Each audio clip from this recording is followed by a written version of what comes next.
Majelis Jemaat HKBP Menteng menyampaikan selamat hari Minggu, salam sehat dan sejahtera khususnya kepada para remaja dan juga kepada seluruh warga jemaat dan juga kepada yang baru pertama kali beribadah pada HKBP Menteng pada saat ini, yang melaksanakan ibadah di rumah kita masing-masing pada hari ini.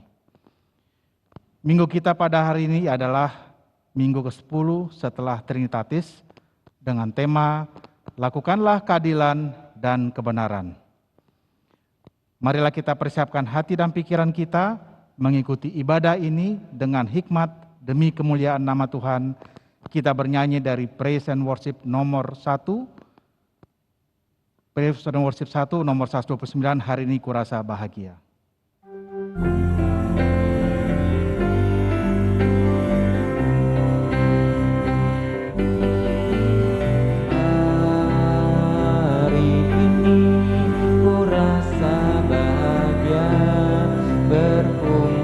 Bersama saudara seiman,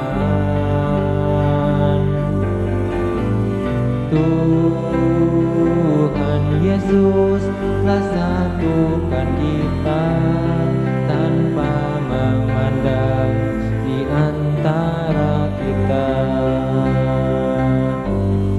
bergandengan tangan dalam kasih, dalam satu hati, berjalan dalam terang kasih Tuhan. Kau sahabatku, kau saudaraku, tiada yang dapat memisahkan kita.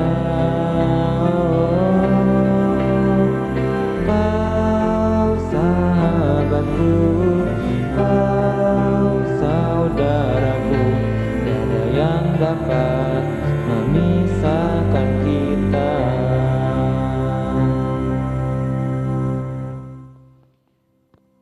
Di dalam nama Allah Bapa dan nama anaknya Tuhan Yesus Kristus dan nama Roh Kudus yang menciptakan langit dan bumi. Amin. Sebab jalan-jalan Tuhan adalah lurus, dan orang benar menempuhnya, tetapi pemberontak tergelincir di situ. Haleluya. Haleluya.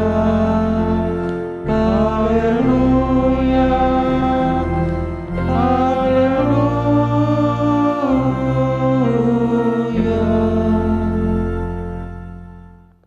Marilah kita berdoa.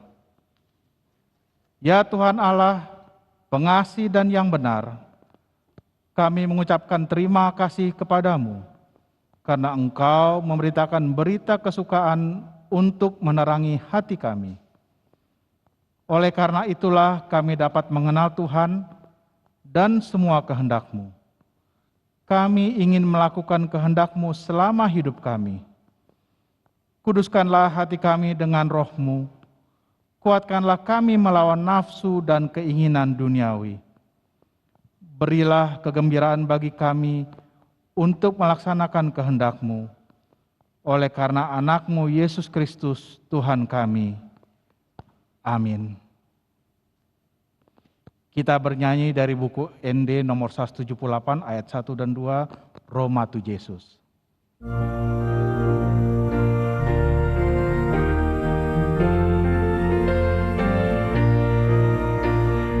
Roma tu Yesus, Roma tibu, benge hatana jakon burju, narodo Yesus pangoloho, asal porseabo, macailas rotai muse, doloi hasian dosape, kai Roma hita tu surgoi, sonang manisi.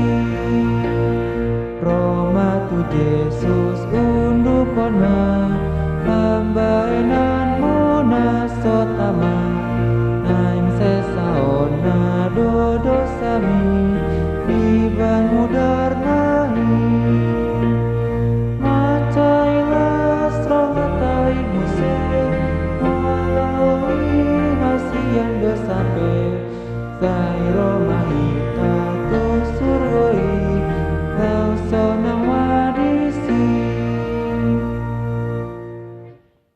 Dengarlah hukum Tuhan yang ditetapkan untuk minggu ini, terambil dari Yesaya 58 ayat 6 sampai 7. Demikian hukum Tuhan. Bukan, berpuasa yang kukehendaki ialah supaya engkau membuka belenggu-belenggu kelaliman dan melepaskan tali-tali kuk, supaya engkau memerdekakan orang yang teraniaya dan mematahkan setiap kuk, supaya engkau memecah-mecah rotimu bagi orang yang lapar dan membawa ke rumahmu orang miskin yang tak punya rumah.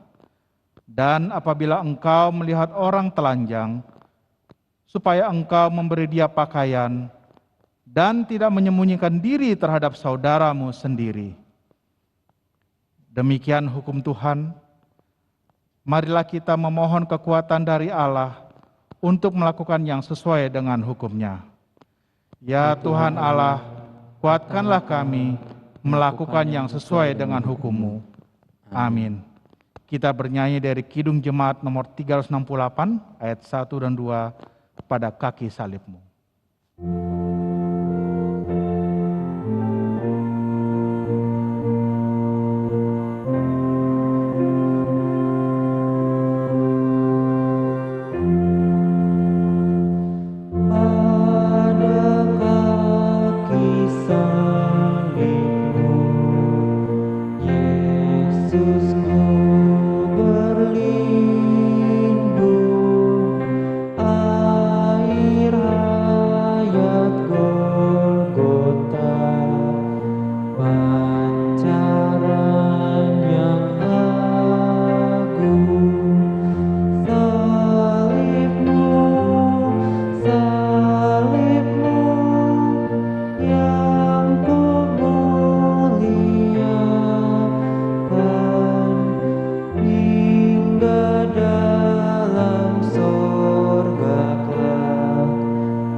Marilah kita merendahkan diri di hadapan Tuhan untuk mengaku dosa kita.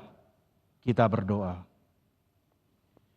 Ya Bapa Tuhan kami yang di surga, Engkau Maha Kasih dan benar, berkat-Mu melimpah dan kekal selama-lamanya.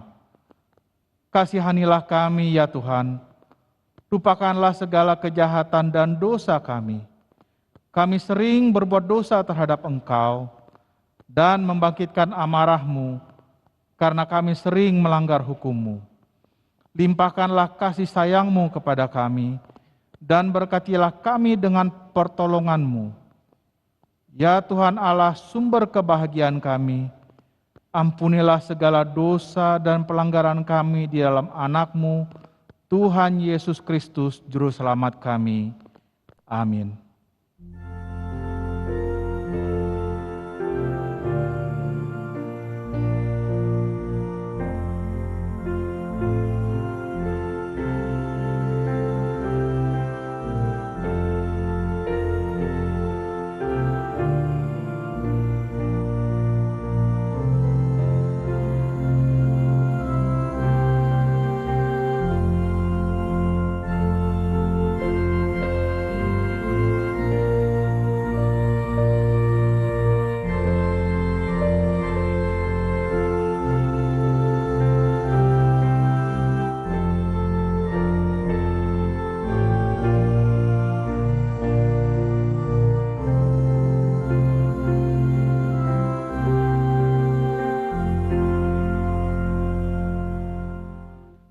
dengarlah janji Tuhan tentang pengampunan dosa kita.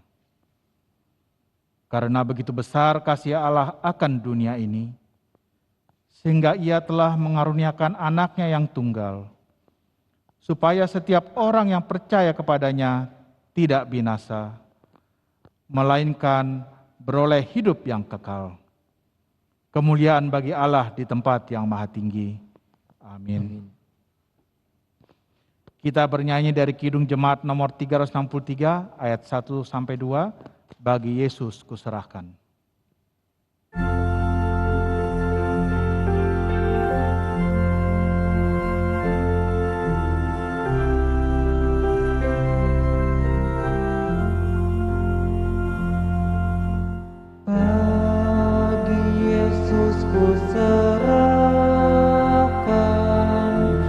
Hidupku seluruhnya, hati dan perbuatanku, waktuku miliknya. Bagi Yesus semuanya, waktuku miliknya. Bagi Yesus semuanya, waktuku miliknya. Tanganku kerja baginya, hatiku mengikutnya. Mataku memandang Yesus, yang ku puji Dialah. Bagi Yesus semuanya,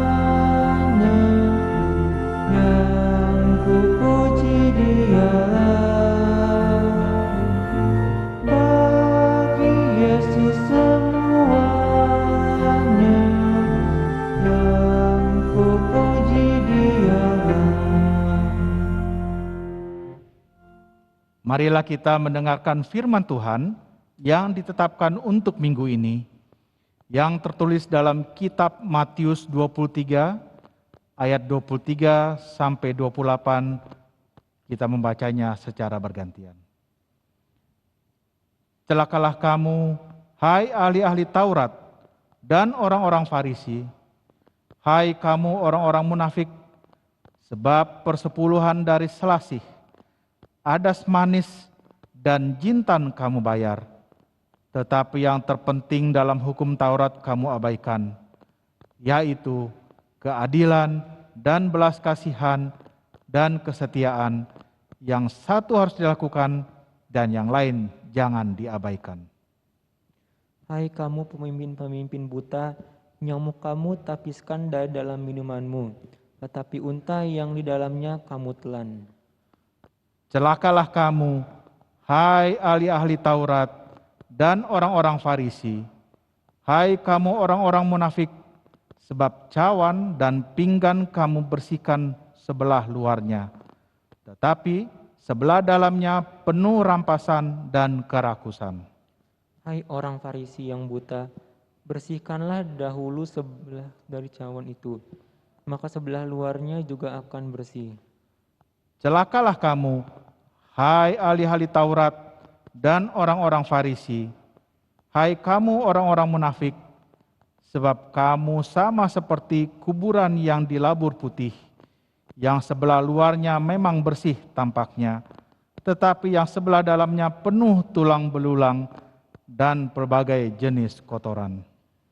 Demikian jugalah kamu, di sebelah luar kamu tampaknya benar di mata orang, tetapi di sebelah dalam kamu penuh kemunafikan dan kedurjanaan. Demikian firman Tuhan. Berbahagialah orang yang mendengar firman Allah serta memeliharanya. Amin. Kita kembali bernyanyi dari buku ND nomor 435 ayat 1 dan 2, Marolop Olop Tondiki.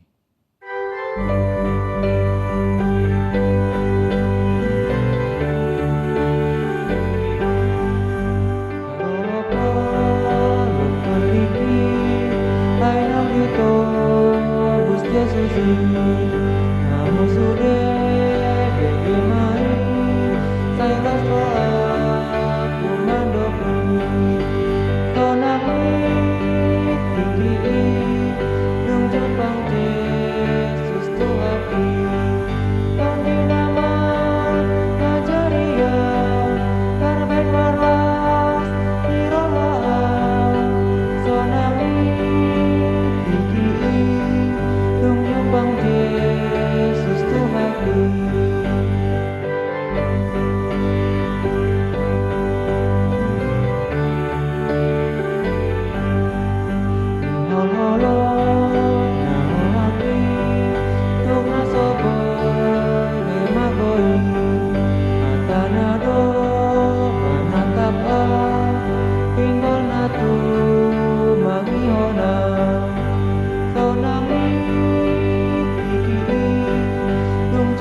Yesus Tuhan Tony nama Najaria Karben Maras Iroha Sonami Iki Dung Jepang Yesus Tuhan.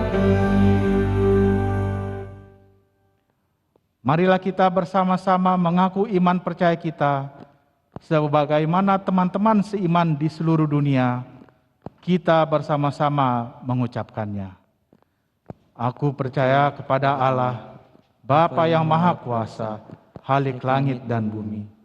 Aku percaya kepada Yesus Kristus, Anak yang tunggal Tuhan kita, yang dikandung daripada Roh Kudus, lahir dari anak Maria, yang menderita sengsara di bawah pemerintahan Pontius Pilatus, disalibkan, mati dan dikuburkan, turun ke dalam kerajaan maut. Pada hari yang ketiga, bangkit pula dari antara orang mati, naik ke surga, duduk sebelah kanan Allah, Bapa yang Maha Kuasa, dan dari sana akan datang kelak untuk menghakimi orang yang hidup dan yang mati. Aku percaya kepada Roh Kudus dan adanya satu gereja yang kudus, persekutuan orang kudus, pengampunan dosa, kebangkitan daging, dan hidup yang kekal. Amin. Kita mendengarkan warta remaja.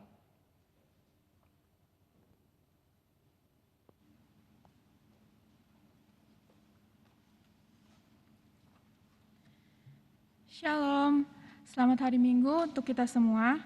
Warta remaja ibadah Minggu tanggal 18 Agustus 2021. Nama minggunya ialah Minggu ke-10 setelah Trinitatis. Kita bersyukur hari ini dilayani oleh pelayan firman Pendeta Dr. Binsar Papahan, pelayan liturgis oleh Sintua Glorio Siaan, song leader oleh Matius Siagian, pianis oleh Esther Pasaribu, organis oleh Aldo Pardede, dan pewarta saya sendiri Athena Luman Raja. Pengumuman, mohon disimak ya teman-teman.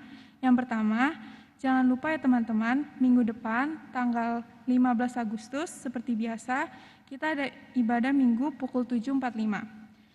Pagi dengan link Zoom yang sama dan akan di-share ulang sebagai reminder di grup WA atau Line. Yang kedua, teman-teman kami infokan kembali bahwa dalam ibadah minggu virtual ini, persembahan kita mengikuti ibadah umum dalam bentuk transfer ke rekening atau melalui QR Code yang akan tertera di layar nanti saat persembahan ya teman-teman. Demikian warta remaja hari ini, selamat hari Minggu, Shalom.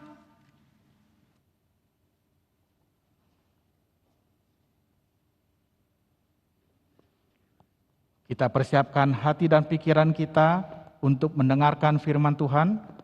Kita bernyanyi dari Kidung Jemaat nomor 344 ayat 1 dan 2, ingat akan nama Yesus.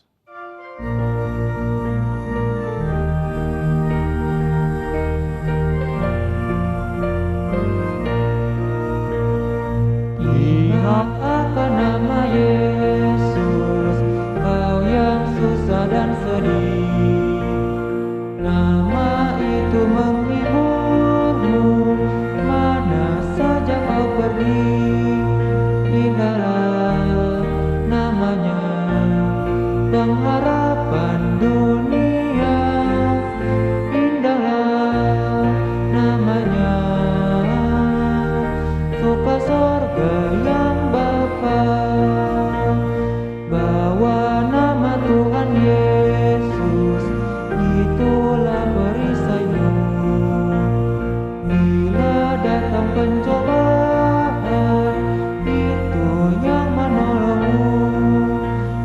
indahlah namanya, pengharapan dunia, indahlah namanya, suka sorga yang bakal.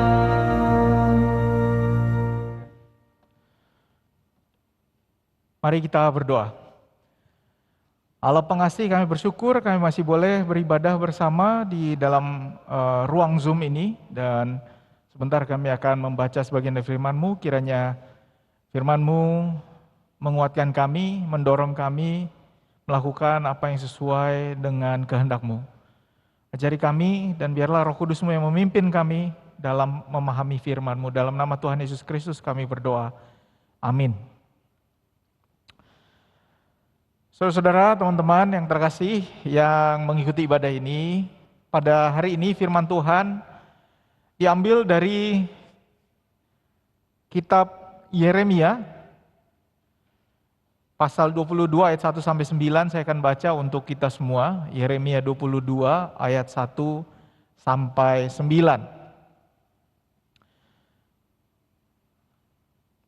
Beginilah firman Tuhan, pergilah ke istana Raja Yehuda dan sampaikanlah di sana firman ini. Katakanlah, dengarlah firman Tuhan, hai Raja Yehuda yang duduk di atas takhta Daud. Engkau, pegawai-pegawaimu dan rakyatmu yang masuk melalui pintu-pintu gerbang ini. Beginilah firman Tuhan, lakukanlah keadilan dan kebenaran, lepaskanlah dari tangan pemerasnya orang yang dirampas haknya. Janganlah engkau menindas dan janganlah engkau memperlakukan orang asing, yatim dan janda dengan keras, dan janganlah engkau menumpahkan darah orang yang tak bersalah di tempat ini. Sebab jika kamu sungguh-sungguh melakukan semuanya itu, maka melalui pintu-pintu gerbang istana ini akan berarak masuk raja-raja yang akan duduk di atas takhta Daud dengan mengendarai kereta dan kuda. Mereka itu pegawai-pegawai dan rakyatnya. Tetapi jika kamu tidak mendengarkan perkataan-perkataan ini, maka aku sudah bersumpah demi diriku, demikianlah firman Tuhan, bahwa istana ini akan menjadi reruntuhan. Sebab beginilah firman Tuhan mengenai keluarga Raja Yehuda. Engkau seperti Gilead bagiku, seperti puncak gunung Libanon, dan pastilah aku akan membuat engkau menjadi padang gurun, menjadi kota yang tidak didiami orang. Aku akan menetapkan pemusnah terhadap engkau. Masing-masing dengan senjatanya, mereka akan menebang pohon aras pilihanmu dan mencampakkannya ke dalam api. Dan apabila banyak bangsa melewati kota ini, maka mereka akan berkata seorang kepada yang lain, mengapakah Tuhan melakukan seperti itu kepada kota yang besar ini? Orang akan menjawab, oleh karena mereka telah melupakan perjanjian Tuhan Allah mereka dan telah sujud menyembah kepada Allah lain dan beribadah kepadanya. Demikianlah bacaan firman Tuhan. Shalom teman-teman, semua yang ada mengikuti beribadah dari rumah.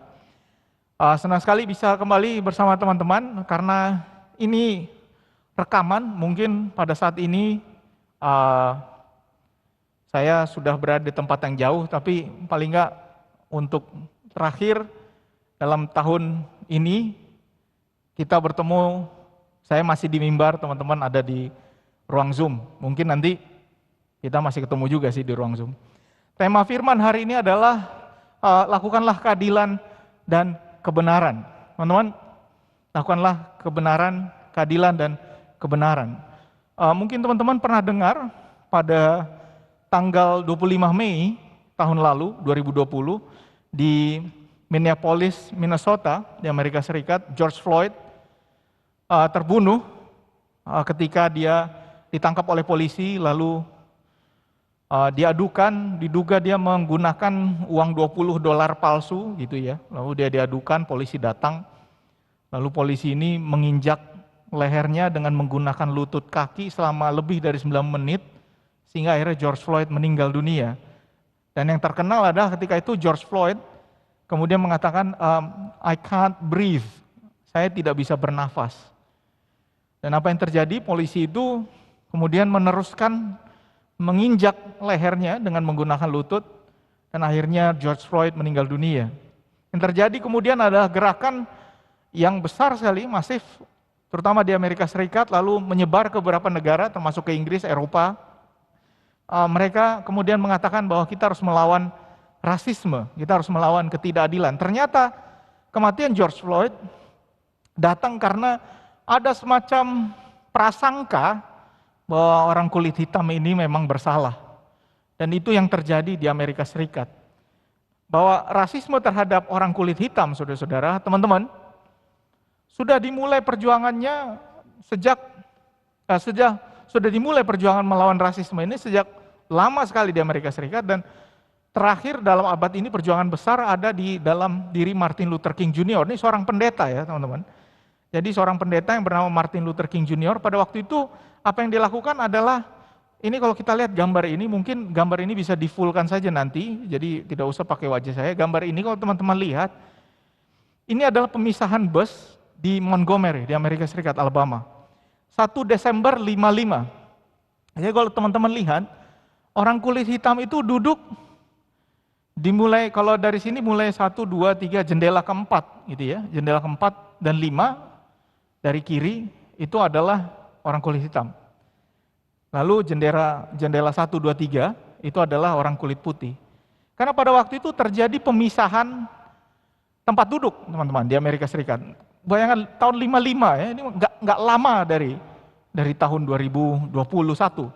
Tahun 55 yang terjadi adalah pemisahan di dalam bus, sehingga tempat duduk menunggu orang kulit hitam dan kulit putih juga berbeda. Bahkan masuknya juga berbeda, jadi orang kulit hitam harus masuk dari belakang, dan itu diatur oleh negara secara legal.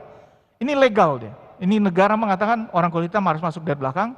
Yang kita lihat di situ, kalau ada orang kulit hitam duduk di baris yang kosong, lalu dari depan ada orang kulit putih, duduk di baris seberangnya, maka orang kulit hitam itu harus mengosongkan tempat duduknya dan pindah ke belakang. Karena itu hukumnya. Jadi kalau ada orang kulit putih duduk situ, satu baris lurusan dia harus diisi orang kulit putih, meskipun orang kulit hitam duluan yang duduk di situ. Lalu yang terjadi adalah seorang bernama Rosa Parks pada tanggal 1 Desember 55 merasa dia sedang hamil, lalu mengatakan, oh saya nggak mau pindah, gitu. Jadi dia lagi duduk di situ, orang kulit putih datang, lalu dia bilang, kamu harus pindah ke belakang. Dia nggak mau pindah. Lalu terjadi gerakan besar-besaran, terjadi demo dan lain sebagainya. Dan pada waktu itu, teman-teman, di Amerika Serikat terjadi pemisahan yang betul-betul cukup gawat ya, segregasi namanya. Tempat duduk di stadium dipisah, orang kulit hitam hanya bisa makan di depan bar, tidak boleh duduk di meja. Tempat main biliar antara orang kulit hitam dan orang kulit berwarna berbeda. Bahkan teman-teman bisa lihat tempat minum wastafelnya juga berbeda antara kulit hitam dan kulit putih. Yang menarik adalah bahwa ketika itu orang-orang kulit hitam kemudian mengatakan, kami menolak pemisahan, kami menolak segregasi, kami ingin bersekolah. Ini ketidakadilan ya. Kami ingin sekolah bareng dengan kulit putih karena kami sama-sama bayar pajak, kami penduduk negara ini.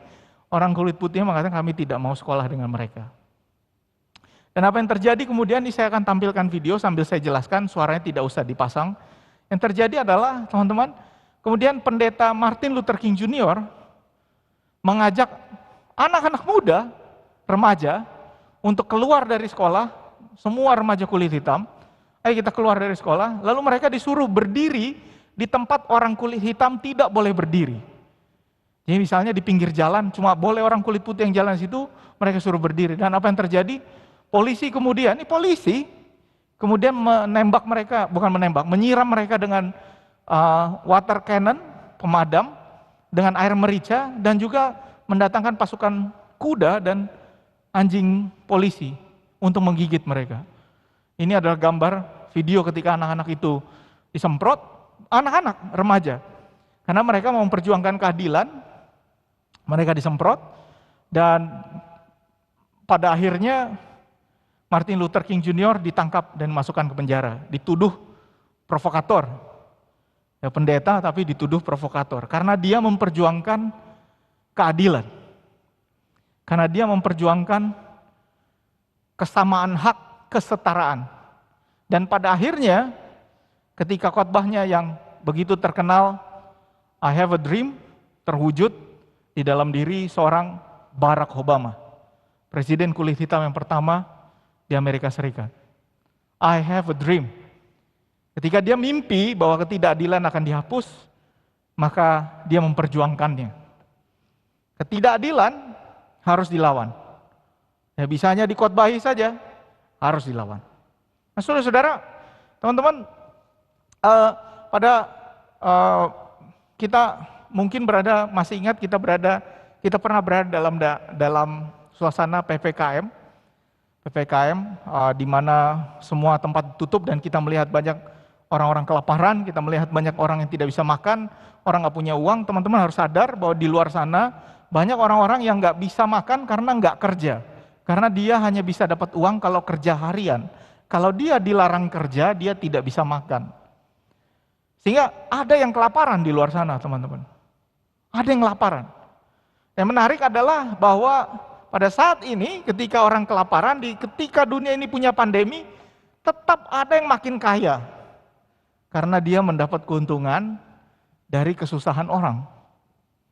Ada juga yang karena bisnisnya sendiri, tetapi toh pada akhirnya ada juga orang-orang yang menjadi egois, orang-orang yang rakus, yang mengambil barang-barang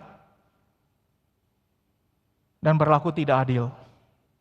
Nah teman-teman, kita lihat bahwa ternyata ada juga orang lain yang berusaha menolong, ya, menyediakan makanan, bahkan mereka berbagi makanan kepada yang membutuhkan. Dan yang paling menarik adalah sebenarnya ini bahan khotbah 25 Juli. Nah, menurut saya menarik, saya harus angkat di sini karena salah seorang mantan anggota remaja kita yang sudah selesai katekisasi, kemudian mengirim pesan pada saya sudah khotbah ini. Dan dia mengatakan, Amang terima kasih, karena dia juga sedang memulai program ini. Dia berbagi makanan kepada orang-orang yang membutuhkan. Lulusan katekisasi AKBP Menteng yang ada di Jogja, saya sebut nama, enggak usah dulu, nanti dulu. Lulusan katekisasi kita saat ini sedang berusaha membantu orang-orang yang ada di Jogja. That's real effort. Mengetahui bahwa ada anak katekisasi yang seperti ini sudah membuat saya sangat bersyukur pada Tuhan.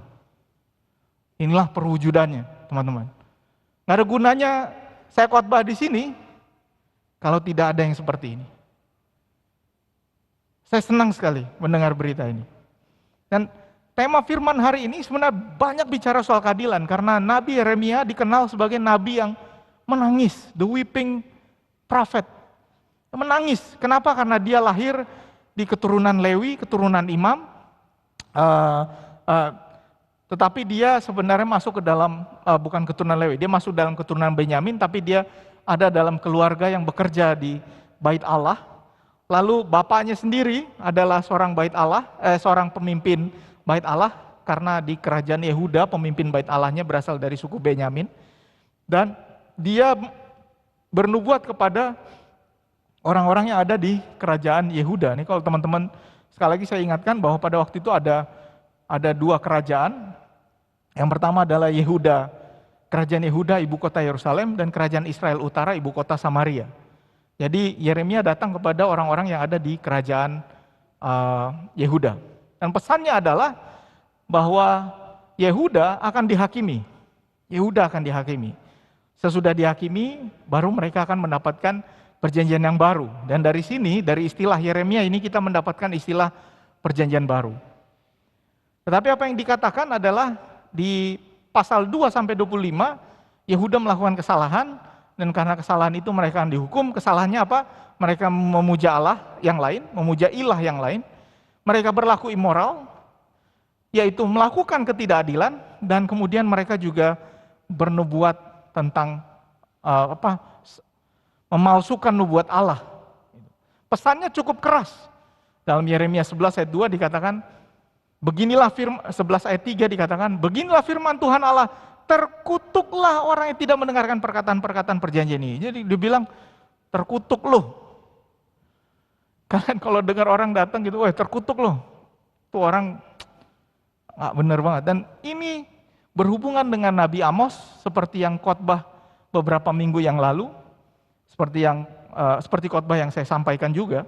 Karena zamannya Nabi Yeremia hampir sama dengan zamannya Nabi Amos. Amos ke atas ke Samaria, Nabi Yeremia ada di bawah, di Yehuda. Dan pada pasal yang kita baca ini, kesalahan bangsa Yehuda atau Israel Selatan adalah begini. Di ayat 3 dikatakan, ada orang yang dirampas haknya, bahwa mereka menindas dan mereka memperlakukan orang asing, yatim dan janda dengan keras, dan mereka bahkan menumpahkan darah orang yang tak bersalah. Mereka menumpahkan darah orang yang tak bersalah. Seperti saya bilang beberapa minggu yang lalu, khotbahnya adalah tentang menyuarakan kebenaran. Yang kita melihat skala ini tentang kebenaran dan kebaikan. Dan pada saat ini kita bicara soal keadilan. Apa itu keadilan? Keadilan itu adalah ketika kita membeda-bedakan perlakuan kita kepada seseorang berdasarkan prasangka kita terhadap dia. Salah satu contohnya adalah kalau sampai saat ini masih ada teman-teman yang berlaku rasis terhadap teman-teman kita dari Papua, maka teman-teman sedang melakukan ketidakadilan. Dan apa katanya? Terkutuklah orang yang tidak mendengarkan perjanjian ini. Kalau sampai saat ini masih ada yang rasis terhadap teman-teman kita yang berasal dari Papua, maka teman-teman sedang melakukan ketidakadilan. Contoh ketidakadilan lain apa? Banyak sekali di negara kita ini, karena kita sedang berjuang untuk menegakkan keadilan di sini. Misalnya kasus Meilana, saya nggak tahu teman-teman ingat atau enggak. Waktu itu ini di Tanjung Balai, ini Balai ya? Nah, ini nggak ingat nih Bang Sintu. Tanjung Balai Asahan. Waktu itu dia komentar, suara azan kok kencang banget ya. Dia dihukum 1 tahun, sementara yang membakar gereja hanya dihukum 1 bulan, 15 hari.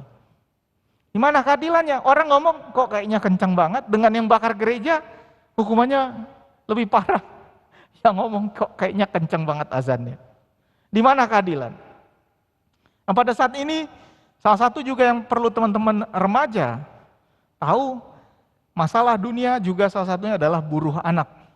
Buruh anak itu berada di mana-mana. Bahkan para pemain sepak bola pernah demonstrasi untuk menolak menggunakan waktu itu produk Nike. Jadi sedang kick off main bola, lalu mereka bilang kami tidak mau pakai sepatu yang dibuat oleh anak-anak. Dan pada waktu itu Nike banyak dibuat di Vietnam, sampai sekarang masih ada pabriknya di Vietnam, dengan menggunakan buruh anak. Anak-anak yang harusnya sekolah, mereka bekerja di situ. Dan inilah tanda ketidakadilannya. Kalau teman-teman pada saat ini bisa bersekolah dengan baik, lalu salah satu teman sekolahmu adalah orang yang harus bekerja seperti ini, sudah pasti nilaimu akan lebih baik dari dia. Kalau nilainya lebih baik, berarti dia kerja lebih keras dari kamu. Pada akhirnya, apa yang terjadi? Kamu akan mendapatkan gaji, kamu akan mendapatkan peluang yang lebih baik dari dia. Dia mungkin tidak kuliah, kamu akan kuliah ke luar negeri.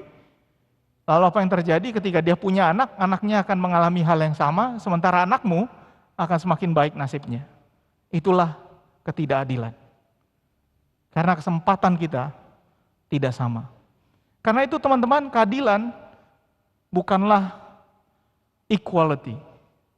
Justice is not equality. Equality, kalau bisa lihat gambar ini, kalau equality itu berarti 3 orang dengan tinggi yang sama, dengan tinggi yang berbeda, mendapat kotak yang sama. Ya istilahnya anak, ini remaja nih, saya nggak tahu nih, kalau kalian ngumpul, dapat dapat makanan kita apa sih? Biasanya kalau ngumpul remaja apa sih? Masih KFC ya? Apa?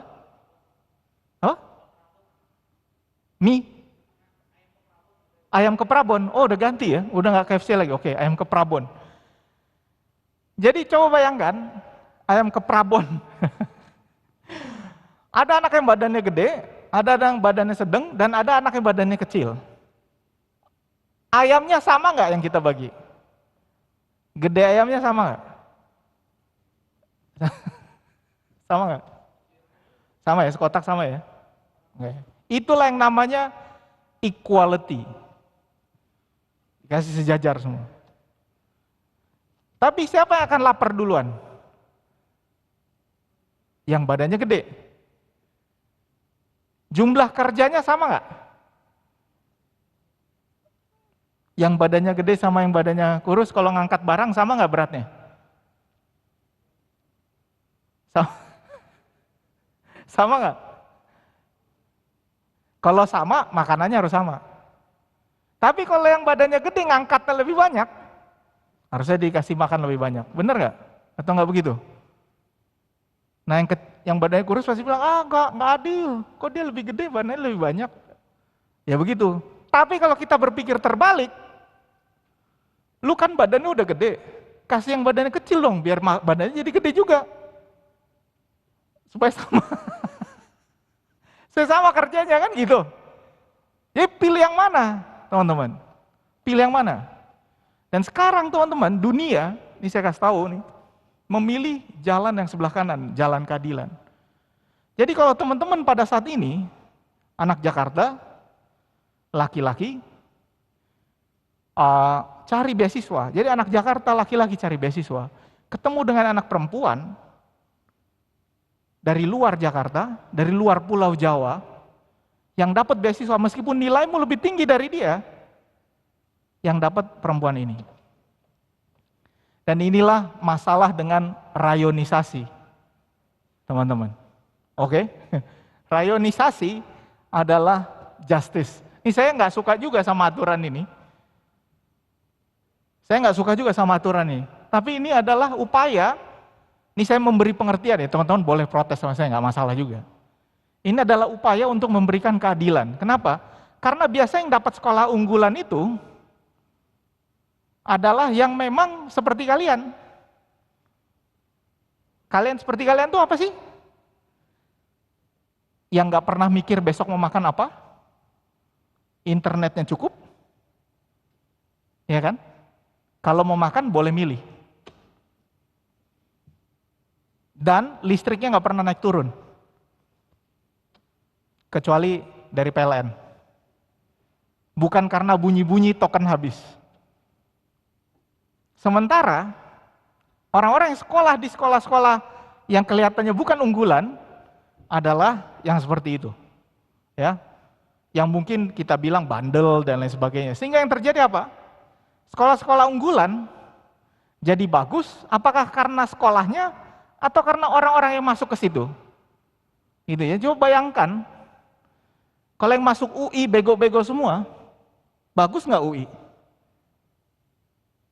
Enggak kan?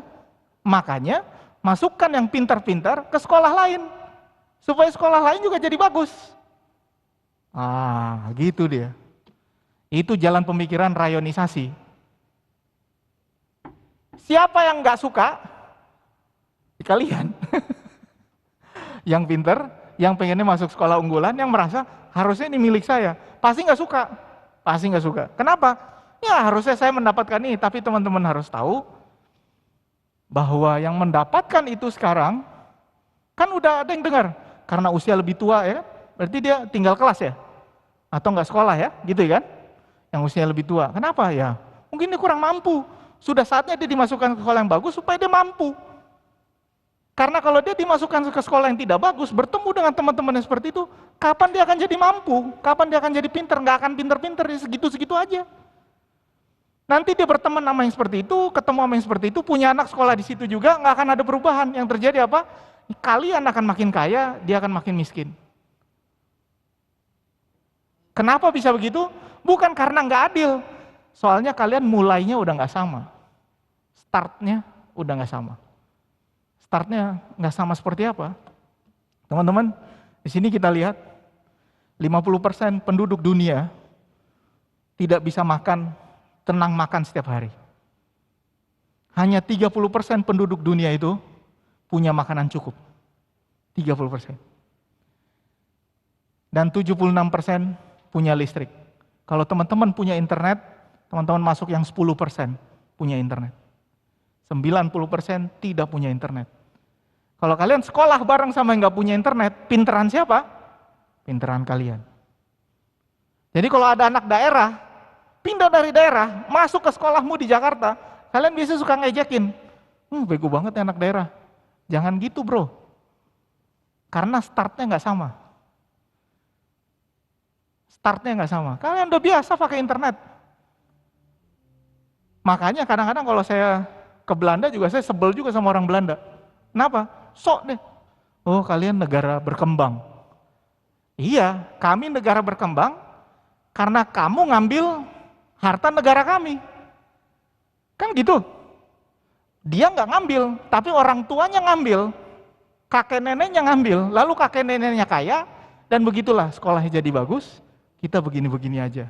Itulah yang namanya ketidakadilan. Sehingga ingatlah ketika kamu tidak mikirkan apa yang kamu makan besok, kamu lebih beruntung dari kebanyakan orang. Dan ketika kamu sadar bahwa kamu masuk dalam golongan ini, maka inilah tugasnya. Tugas kalian teman-teman, sekolahlah yang benar. Sekolah yang benar, karena kamu bisa sekolah. Kamu nggak pernah mempertanyakan, bisa nggak saya sekolah? Bisa nggak saya lanjut? Kamu bisa sekolah. Sekolah yang benar. Lalu apa yang terjadi? Tegakkan keadilan. Tegakkan keadilan seperti apa? Kalau kamu belajar hukum, jadilah pengacara, jadilah hakim, jadilah jaksa yang benar. Bela keadilan. Kalau kamu jadi pebisnis, jadilah pebisnis yang benar, jangan nginjak-nginjak orang. Kalau kamu jadi polisi, jangan meras orang. Bahkan, kalau bisa bela orang-orang yang tidak memiliki. Jangan gunakan kelebihanmu untuk menindas orang dan melakukan ketidakadilan. Karena itu, saya suka sekali. Bolehkah petugas multimedia kembali ke slide nomor 26, tadi contoh yang tadi. Slide 26. Dan saya suka sekali, saya setengah terharu. Terharu kok setengah, saya juga bingung juga. Saya setengah terharu, setengah bangga ketika ada anak remaja Menteng memulai proyek ini. Dia bilang seperti, "Hi friends, I'm building a project to feed the less fortunate who live on daily income. It's on survey stages right now, and the results will be in next week. I myself am funding 200 packages of food every day. There could be more mouths to feed if you donate. Be the change you wish to see in the world." Dan kalau sekarang kalian bisa melakukan ini, ketika nanti kalian punya kuasa, ketika kalian berada di sebuah jabatan yang bisa mempengaruhi perubahan, lakukan perubahan. Lawan ketidakadilan. Bukan hanya dengan memberi makan, tapi dengan memastikan bahwa sistem yang kita miliki adalah sistem yang adil. Sistem yang mendorong agar semua orang bisa mendapatkan kesempatan yang penuh justice, penuh keadilan. Dan mungkin, terakhir teman-teman, mungkin apa yang kamu perjuangkan sekarang tidak akan kamu lihat hasilnya di masa kamu hidup. Sama seperti Martin Luther King Jr., hasil yang dia lihat terjadi 50 tahun setelah dia mengatakan, I have a dream. And one day, people will not see the color of their skin. Dan saat itu, Presiden Barack Obama menjadi Presiden Amerika Serikat, kulit hitam pertama. And to tell you the truth, I have a dream. Mimpi saya adalah ketika remaja-remaja gereja, terutama remaja gereja KPP Menteng, yang saya kenal 10-20 tahun lagi akan menjadi pejuang-pejuang keadilan. And that's my dream. Dan ketika itu terjadi, please give me a call or I will call you. Semoga kita semua menjadi orang-orang yang berhasil menegakkan keadilan dalam pekerjaan apapun yang kalian miliki. Tuhan memberkati kita. Amin. Mari kita berdoa. Allah pengasih, kami bersyukur biarlah Engkau memampukan para remaja kami untuk menjadi orang-orang yang melakukan perubahan, orang-orang yang memperjuangkan keadilan dimanapun mereka berada. Di sekolah mulai dari hal-hal yang kecil, mulai dari perjuangan untuk melawan diskriminasi, untuk membela teman-temannya yang selama ini dihina. Kami berdoa agar teman-teman remaja KPP Menteng berani memperjuangkan itu. Kami berdoa juga agar mereka mendapatkan pendidikan yang baik, mendapatkan pengalaman hidup yang baik untuk menjadi orang yang mengubah keadaan, sehingga mereka boleh menjadi pewarta keadilan di tengah-tengah bangsa Indonesia, di tengah-tengah dunia ini. Tuhan, terima kasih untuk firman-Mu. Kami melihat bahwa orang-orang yang melakukan ketidakadilan akan Engkau hukum. Langkah mereka tidak panjang dan mereka akan Engkau kutuk. Karena itu ya Tuhan, ingatkan kami untuk selalu melakukan keadilan karena kami mencintai-Mu ya Bapa, dan kami mencintai sesama kami. Terima kasih, sertai teman-teman dalam studi mereka, dalam kesehatan mereka, sertai para orang tua remaja, sertai para pengurus gereja yang selalu memberikan pelayanan yang terbaik. Dan biarlah semua anak-anak remaja boleh menjadi teman-teman yang peduli, perhatian kepada orang-orang di sekitar mereka, yang mampu melihat ketidakadilan ketika ada ketidakadilan, dan mampu memperjuangkan keadilan bagi mereka yang tertindas. Di dalam nama Tuhan Yesus Kristus kami berdoa. Amin.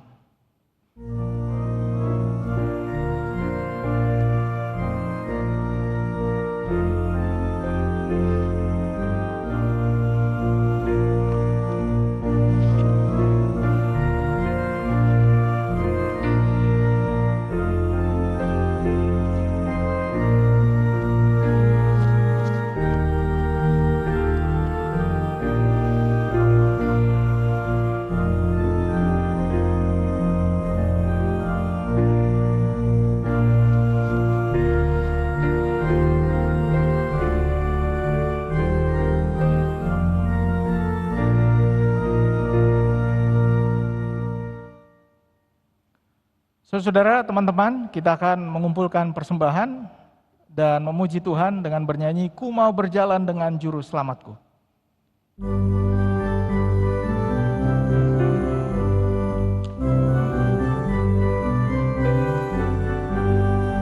Ku mau berjalan dengan juru selamatku, di lembah berbunga dan berair sejuk. Ya kemana juga aku mau mengikutnya, sampai aku tiba di negeri baka. Ikut Tuhan Yesus, ku tetap mendengar dan mengikutnya. Ikut Tuhan Yesus, ya kemana juga ku mengikutnya.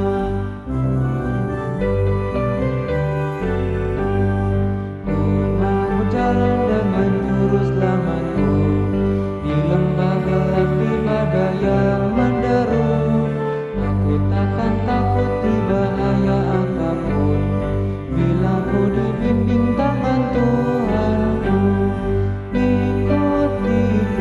Ikut Tuhan Yesus, ku tetap mendengar dan mengikutnya. Ikut Tuhan Yesus, ya kemana juga ku mengikutnya. Marilah kita berdoa untuk menyerahkan persembahan kita kepada Tuhan. Ya Allah, Bapa kami yang di surga, kami mengaku bahwa Tuhan adalah sumber dari segala karunia yang melimpah dalam kehidupan kami masing-masing. Sebagian daripada karunia itu kami serahkan kembali sebagai persembahan kepada Tuhan. Terimalah dan berkatilah persembahan umat-Mu ini, agar dapat kami pergunakan untuk pekerjaan dan pelayanan kerajaan Tuhan di dunia ini. Bukalah hati kami untuk mengenal betapa banyak berkat dan karunia yang kami peroleh dari Tuhan, supaya kami senantiasa bersyukur kepadamu. Di dalam nama Yesus Kristus Tuhan kami. Amin. Tuhan karuniamu, roh dan jiwaku semua, nyawa juga hidupku, harta milikku semua.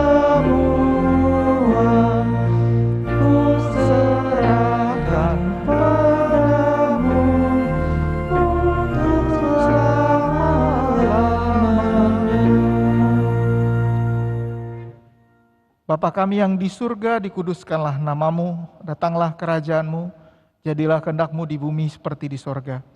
Berikanlah kami pada hari ini makanan kami yang secukupnya, dan ampunilah kami akan kesalahan kami, seperti kami juga telah mengampuni orang yang bersalah kepada kami. Dan janganlah membawa kami ke dalam pencobaan, tetapi lepaskanlah kami daripada yang jahat. Karena Engkau punya kerajaan dan kekuasaan dan kemuliaan sampai selama-lamanya.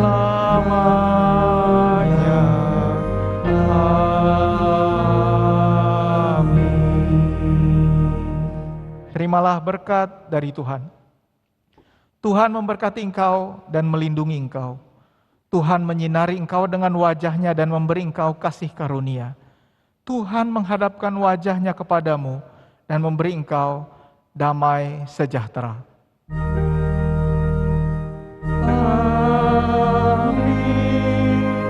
Amin.